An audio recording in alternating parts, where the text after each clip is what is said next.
विषय हिंदी, पाठ क्रमांक 4, देहात और शहर। इसका जो अगला भाग है, पहले भाग में हमने देहात ने जो शहर को खत लिखा था उसकी जानकारी ली।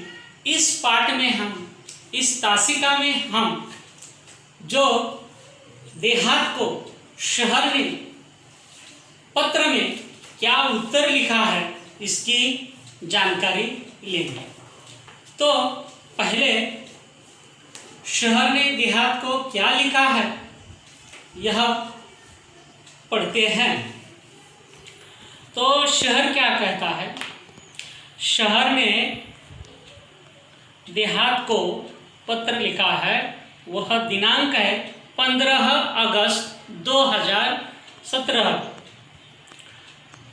वह कहता है, प्रिय मित्र देहात, नमस्कार। तो पहले अभिवादन किया है शहर ने देहात को कि प्रिय मित्र देहात, नमस्कार। आज स्वतंत्रता दिवस है, इस उपलक्ष्य में हार्दिक बधाई। पत्र मिला, तुम्हारी प्रगति के बारे में जानकर खुशी हुई। मित्र, परिवर्तन सृष्टि का नियम है, भला तुम्हारी स्थिति क्यों न बदलती। धीरे धीरे और भी विकास होगा। धीरे धीरे रे मना, धीरे सब कुछ होए। धीरे धीरे रे मना, धीरे सब कुछ होए। माली सींचे 100 घड़ा, ऋतु आए फल होए।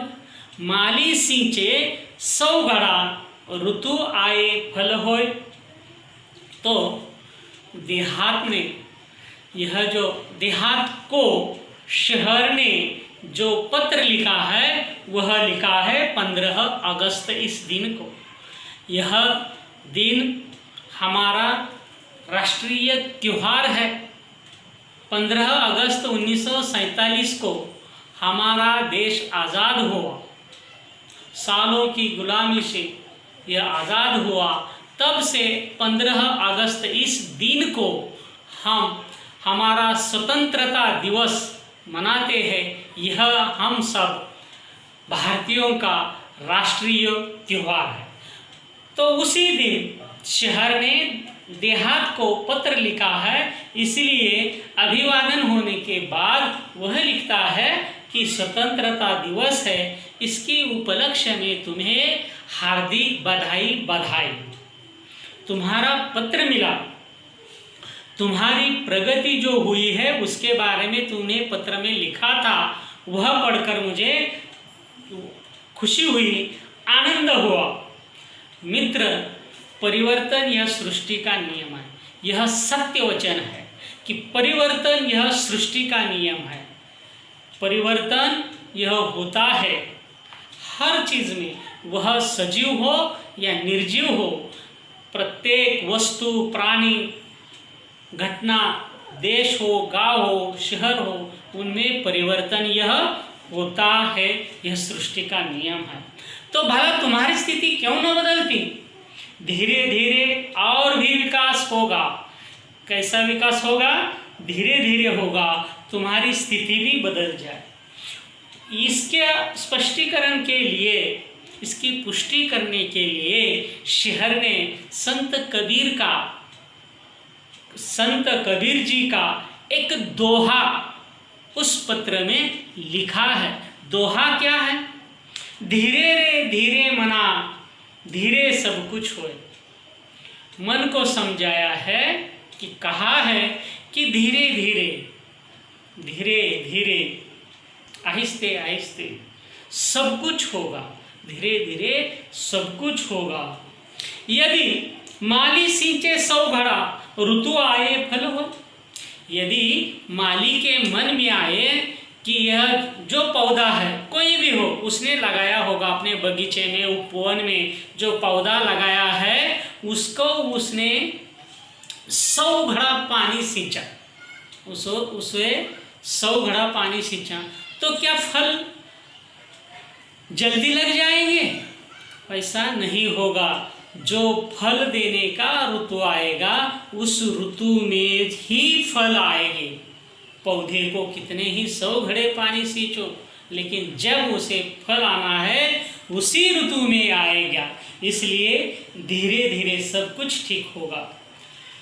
माना कि कुछ परेशानियां हैं, वहाँ के परिवार तेजी से मेरे यहाँ आ रहे हैं, परंतु यहाँ आकर भी सब कहाँ सुखी है। चिराग तले अंधेरा है। जिन बस्तियों में, जिन हालातों में वे रहते हैं, तुम सुनोगे तो और बेचैन हो और व्यतीत हो जाओगे। मेरे यहाँ की दिन ब दिन आप बढ़ती भीड़ से मैं परेशान हो उठा हूँ। जिस चमक दमक की बात तुम कर रहे हो वह सबको कहाँ उपलब्ध है। तुम्हारे यहाँ से जो लोग आते हैं कई बार बाद में पछताते भी हैं। अब देहात ने शहर की चमक दमक के बारे में पत्र में लिखा था और अपने भी कुछ परेशानियों के बारे में लिखा था कि रोजगार की तलाश में यह लोग तुम्हारी ओर यानी शहर की ओर भागे चले जा रहे हैं। तो शहर ने उसका उत्तर दिया कि वह कहता है कि कुछ परेशानियां हैं। तुम्हारे परिवार, गांव के परिवार मेरे यहाँ तेजी से आ रहे हैं, लेकिन वह सब यहाँ आकर सुखी नहीं है। चिराग तले अंधेरा होता है, यह ही सच है। लेकिन जो लोग यह रोजगार के लिए शहर की ओर आते हैं वह उन्हें रहने के लिए अच्छी जगह नहीं, वह बस्ती में रहते हैं, वहाँ कुछ सुविधाएं नहीं रहते, वहाँ कुछ सुविधाएं नहीं होती। तुम जिस चमक दमक की बात करते हैं वह सबको नहीं मिलती। कुछ आलीशान मकान है, लेकिन कुछ गंदी बस्तियां भी हैं, वहाँ रोशनी तक नहीं, मूलभूत सुविधाएं भी नहीं मिलती। तो ऐसी बात है। और शहर की तरफ यानी शहर कहता है कि मेरी तरफ दिन ब दिन भीड़ बढ़ती जा रही है, लेकिन उन सबको अच्छी सुविधाएं मिलती नहीं, रहने के लिए अच्छे मकान नहीं मिलते। वे बस्तियों में रहते हैं, गंदी जगह रहते हैं, उन्हें क्या स्वास्थ्य खराब हो जाता है, ऐसी स्थिति है। और यहाँ आने के बाद फिर वो पछताते हैं। गांव छोड़कर शहर रहने के लिए आए, रोजगार के लिए आए, अब वो वापस गांव की तरफ भी नहीं जाते। उन्हें पछतावा होता है कि क्यों अच्छा खासा मेरा गांव छोड़कर मैं इस गांव शहर में आकर बस गया। तो वह पछताते भी हैं। मैं चाहता हूँ कि तुम अपने लोगों को समय रहते अपना महत्व समझाओ। छोटा परिवार, सुखी परिवार की बात अब उनकी समझ में आ जानी चाहिए। तो शहर देहात को कहता है कि मैं चाहता हूँ कि तुम अपने लोगों को यह बात समझाओ। छोटा परिवार, सुखी परिवार, यह बात उन्हें समझाओ तो क्या होगा, आबादी नहीं बढ़ेगी और जितने गांव में संसाधन हैं उनमें लोग खुशहाल रहेंगे। तो यह बात तुम समझाओ। अब उनके पास जो विभिन्न कौशल्य है उससे वो छोटे छोटे उद्योग शुरू कर सकते हैं, जिनकी छोटे उद्योगों की तरह और भी कुछ व्यवसाय बना सकते हैं। तो उसमें उनकी आमदनी बढ़ती जाएगी और उन्हें शहर की तरफ जाना नहीं पड़ेगा। तुम उन्हें बुराई से दूर रहकर विभिन्न व्यावसायिक कौशलों, कंप्यूटर संबंधी जानकारी विकसित करने की तरफ ध्यान दो। खेल तो ग्रामीण जीवन की आत्मा है। दौड़ना, तैरना, पेड़ों पर चढ़ना, उतरना तो वहाँ के बच्चों की रग रग में रचा बसा है। आज कितने विख्यात खिलाड़ी गांव से ही आगे बढ़े हैं। उनको प्रोत्साहित करना तुम्हारी नैतिक जिम्मेदारी है। खेल संबंधी मार्गदर्शन देकर हमारा देश अंतर्राष्ट्रीय स्तर पर प्रगति कर सकता है। अपने गांव को एक परिवार समझकर उसे विकसित करने का प्रयत्न करना हो। अब बुराइयां, समस्याएं तो मेरे यहाँ भी है, तुम्हारे यहाँ जो समस्याएं हैं उन समस्याओं को हल करना होगा, उन पर उपाय योजना होगा। तो शहर चाहता है कि तुम बुराइयों को दूर रहकर विभिन्न व्यावसायिक कौशल्य उनका विकास करो, कंप्यूटर संबंधी जानकारी विकसित करने की तरफ ध्यान दो। और दूसरी गोष्ट, खेल तो ग्रामीण जीवन की आत्मा है, तो वहाँ के जो लड़के हैं लड़कियाँ हैं उनका ध्यान खेल की तरफ दे दो। तो खेल में दौड़ना, दौड़ की शर्यत लगाना, तैरना, पेड़ों पर चढ़ना उतरना वहाँ की बच्चों की रग रग में है, उनसे वह बहुत फुर्तीले बन जाते हैं। और आज कितने खिलाड़ी, विख्यात खिलाड़ी गांव से ही आगे बढ़े हैं। मानो दौड़ की शर्यत में जाने वाले जो खिलाड़ी हैं, जैसे सावरपाड़ा एक्सप्रेस है, कविता राउत, ललिता बाबर, यह जो गांव की ही यह लड़कियां हैं, यह दौड़ की रेस में यह इन्होंने अपना देश का नाम आगे बढ़ाया है, देश को मेडल दिलाए हैं। तो गांव की लड़कों लड़कियों ने खेल की तरफ ध्यान देना चाहिए, उन्हें प्रोत्साहित करना चाहिए। खेल संबंधी मार्गदर्शन देकर हमारा देश अंतर्राष्ट्रीय स्तर पर प्रगति कर सकता है। अपने गांव को एक परिवार समझकर उसे विकसित करने का प्रयास तुम्हें करना होगा, ऐसी सलाह शहर देहात को देता है। और मेरी समस्या का मूल कारण दिनों दिन बढ़ती आबादी, अशिक्षा और गरीबी है। मेरे यहाँ लोग रोजगार की तलाश में आना कम कर दे। तुम गांव वालों को सहकारिता का महत्व समझाओ। सहकारिता पर आधारित छोटे छोटे व्यवसाय तुम अपने यहाँ शुरू करवाओ, ताकि कृषि आधारित अनेक लघु उद्योग, फलोत्पादन, औषधीय वनस्पतियों की खेती, पशुपालन जैसे अनेक व्यवसाय शुरू किए जा सकते हैं। अरे देहात भाई, कितने भाग्यशाली हो कि तुम प्रदूषण मुक्त वातावरण में रहते हो। खुला खुला परिसर, न धुआं न वाहनों की चिल्लों, हरे भरे पेड़, ये सब चीज़ें तुम्हारे पास है। तो शहर देहात को समस्या हल करने का उपाय बताता है। वह कहता है कि मेरे यहाँ यानी कि शहर की तरफ रोजगार की तलाश में लोग आना कम कर दे, तो तुम्हें यानी कि देहात को, गांव वालों को सहकारिता का महत्व बताना होगा।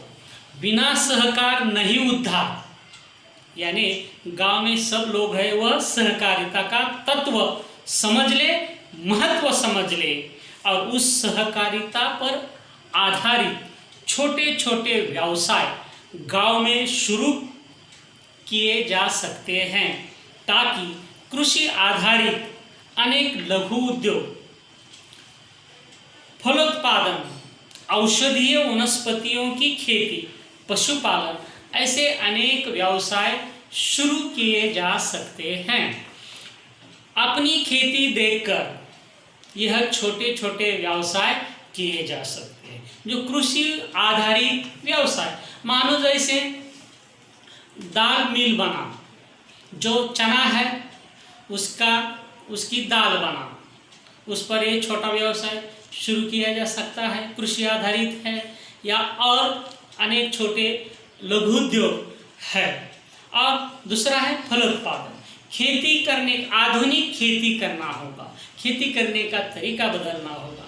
जो अनाज लगाते हैं या दूसरे पौधे लगाते हैं, या कौन कौन सी हमेशा एक ही फसल सब लेते, उसमें बदल करना होगा। तुम्हें फलोत्पादन, फलों की खेती करनी होगी, या नए औषधीय वनस्पतियाँ उनकी खेती करनी होगी, उससे मुनाफा होगा। और दूसरा महत्वपूर्ण व्यवसाय है पशुपालन। पशुओं का चारा या खाद्य खेती में आसानी से मिलेगा, उससे पशुपालन करो। पशुओं से जो उत्पादन होंगे, जैसे दूध और दुग्धजन्य उत्पादन, उनकी निर्मित करो, यानी डेयरी प्रोडक्ट बनाओ, और उससे मुनाफा मिल सकता है, उसके लिए शहर में जाने की ज़रूरत नहीं। रोज़गार के लिए खुद मालिक बन सकते हैं लोग, तो ऐसे व्यवसाय शुरू किए जा सकते हैं। अरे देहात भाई, तुम कितने भाग्यशाली हो। क्यों भाग्यशाली है देहात? कि वहाँ का वातावरण प्रदूषण मुक्त है। वहाँ प्रदूषण नहीं, प्रदूषण मुक्त वातावरण है। सब परिसर खुला खुला है। वहाँ ना धुआं है, ना वाहनों की चिल्लोप यानी शोर। हरे भरे पेड़ है। यह सब चीज़ें मेरे पास कहाँ? ऐसा शहर देहात को कहता है। हम तो देखो आगे क्या कहता है। रात में तारों भरा आसमान तो सवेरे उगते सूरज के दर्शन कितनी सहजता से, सरलता से हो जाते हैं। हम तो इमारतों के जंगलों में बदल गए हैं। खुला आसमान, बड़ा मैदान हमारे लिए कितने अनमोल एवं दुर्लभ हो गए हैं, ये तुम नहीं समझ सकते। तुम्हारे तहसील और क्षेत्र के लोगों को चाहिए कि वे अपने क्षेत्र का सर्वांगीण विकास करने के लिए अपने जनप्रतिनिधियों का सहयोग लें। तो आगे शहर कहता है देहात को कि रातों में तारों से भरा आसमान देखना हमारे यहाँ मुश्किल है, दुर्लभ है, और सवेरे सवेरे उगते हुए सूरज का दर्शन तुम देहात और गांव के लोगों को कितनी सहजता से होता है। यहाँ शहर के लोगों को मालूम ही नहीं होता कि कब सूरज उगा और कब आसमान में आ गया, ये नहीं देखता। तो उगते सूरज का दर्शन सहजता से, सरलता से गांव वालों को हो जाता है, और शहर वाले तो इमारतों के जंगल में खो गए हैं, उन्हें कुछ नज़र नहीं आता। जैसे हम घने जंगल में जाते हैं तो हमें सूरज का दर्शन नहीं होता, ना रात में तारे दिखते हैं, उसी प्रकार शहर के लोगों को यह सूरज, आसमान, रात के तारे यह दिखना मुश्किल है। तो खुला आसमान और बड़ा मैदान यह शहर वालों को दुर्लभ है, यानी वह मुश्किल चीज़ है, अनमोल है। तो गांव वालों में सब जगह खुला मैदान है, खुला आसमान है, वैसे शहर वालों को दुर्लभ है, ये तुम नहीं समझ सकते। तुम्हारे तहसील और जो क्षेत्र है, जो तुम्हारा तहसील है और उसके क्षेत्र के लोगों को समझाओ कि तुम्हारे जो जनप्रतिनिधि है, यानी तुम्हारे जो लोक प्रतिनिधि है, उनका सहयोग दो। सरकार की, राज्य सरकार या केंद्र सरकार की जो कोई परियोजनाएं हैं उनका लाभ उठाओ और अपना विकास कर लो। तुम्हारे यहाँ जो बच्चे विद्यालय में पढ़ रहे हैं, यदि अभी से उन्हें सही दिशा, उचित मार्गदर्शन दिया जाए तो भविष्य में वे ही हम सबकी व्यथा कम कर सकते हैं, वे ही हमारे आशा स्थान है। तुम्हारे विद्यालय में जो बच्चे पढ़ रहे हैं वह अपने देश का भविष्य है। उन्हें अच्छी दिशा और उचित मार्गदर्शन, सही दिशा, उनमें से कोई साइंटिस्ट बनेगा, उनमें से बड़ा उद्योजक बनेगा कोई, तो उसी प्रकार उन्हें अच्छा मार्गदर्शन दिया जाए तो भविष्य में हम सबकी व्यथा कम कर सकते हैं। अब वे ही हमारी आशा स्थान है, देश का वह भविष्य है। मुझे पूरा विश्वास है कि उन पर अवश्य ध्यान दिया जाएगा। तो वो जो बच्चे हैं उन पर अवश्य ध्यान दिया जाएगा, वे देश का भविष्य है। तो मुझे विश्वास है, ऐसा शहर कहता है। आखिर में वह कहता है तुम्हारा अपना शहर। तो छात्रों, यहाँ पाठ समाप्त हो गया है। अगली तासिका को हम इस पाठ का स्वाध्याय और नए शब्द इनकी जानकारी लेंगे, स्वाध्याय देखेंगे। धन्यवाद।